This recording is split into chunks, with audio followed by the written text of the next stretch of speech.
95% of your life comes from the subconscious. Point? Your life is a printout of your subconscious programming. So you don't need to go back in your life to find out who did what to create the life that you have. All you have to do is look at the life you have, because it is an expression of your programs. The things that you like that come into your life easily are there because you have programs to encourage and support that. Anything you work hard at, anything you put a lot of effort into, anything you sweat over to make it happen, the question is, why are you working so hard? The answer is, your programs and your subconscious don't support that. What if, and this is not a what, it's a can do.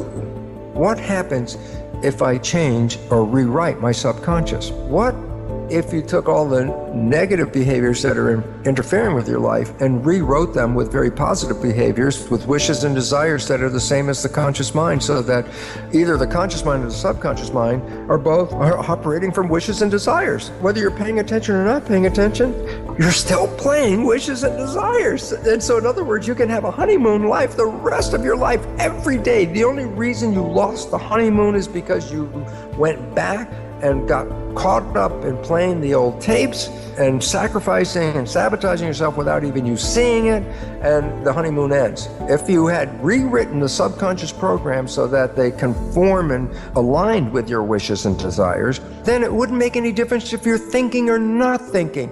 Your behavior in both situations would always lead you to the full happiness of the honeymoon experience as a way of life every day of your life. We look at our lives. We have wishes and desires, conscious mind. We have subconscious program, as psychologists tell us, running 95% of the time, downloaded from other people, and sabotaging our lives. Now we can identify the programs by just looking at your life and saying, where's the part that you want to happen that's not working? And then test your subconscious for whether it supports those beliefs or doesn't support those beliefs. And if it doesn't support what you want, then you can rewrite it.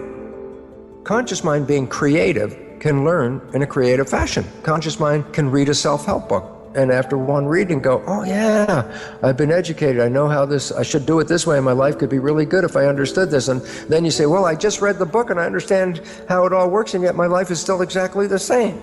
You can go to the lecture, you can read the book, you can watch the video, you can even just go, aha. And the conscious mind, being creative, can learn just from simply that. Read the book, it learned. I go, what about subconscious? I go, it's a habit mind. I said, well, how do you create a habit? I go, reading the book once is not a habit. So what's the point? The self-help book you read was picked up information-wise, educated, and enhanced your conscious awareness, and yet didn't touch any of your subconscious programs. You have the same behavior you had before you read the book, after you read the book, okay? Why? Conscious mind learns by reading the book. Subconscious habit, you don't learn from that one reading of the book. Here's the 3 things to rewrite your subconscious. Number 1, how did it learn in the first 7 years, the programmable period? I say, the brain was in a low vibrational frequency called theta, which is hypnosis. So I say, so if I use hypnosis, I can download a program. I can say, yes, you can. That's how you can do it. The vibration of theta is a low vibration. It's below consciousness, which is alpha. And a higher vibration in alpha is beta, which is like schoolroom studying, work mind, work consciousness. The next one down is more calm, is alpha. When you go down below alpha, theta, which is the hypnosis or imagination phase as well, because children in that theta period, first 7 years, mix the real world and the imaginary world seamlessly, and that's because theta is imagination and reality mixed. And then below theta is one lower vibration called delta, which is absolute sleep. Every day when you wake up, you're coming from delta, the lowest vibration. Just as you're waking up in the morning, just as you're coming out of sleep, the immediate groggy period in that beginning, that's theta. That's where imagination and hypnosis and reality start to mix together. Every day when you're going to bed or when you're waking up, you go through a zone of theta. Naturally, from sleep vibration delta, the lowest, to waking up, you have to go through theta. Theta is imagination. So guess what? If you put earphones on and play a program as you're going to bed, just as your conscious mind lets go and is not paying attention to the program at this point. You're really going off into sleep. Theta is engaged. And what's theta doing? Taking the program and downloading it into the subconscious mind, because that's what theta does, hypnosis, bypassing the conscious mind, which just went to sleep.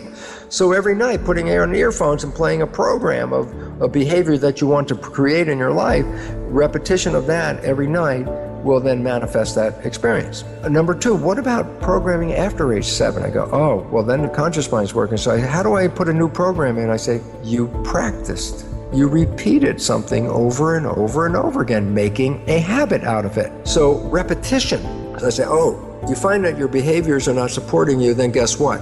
Generate a behavior that represents supporting you and repeat it just like a player on a sporting team. Go out and do the practice. Just repeat it and repeat it and repeat it. Even if it's not real at the time, it will become real as it becomes downloaded as a program. Your subconscious will take that program and then use it to manifest life from it. Those are the two fundamental ways. Now, let me just add the last one, and this is really important because you can find it on my website.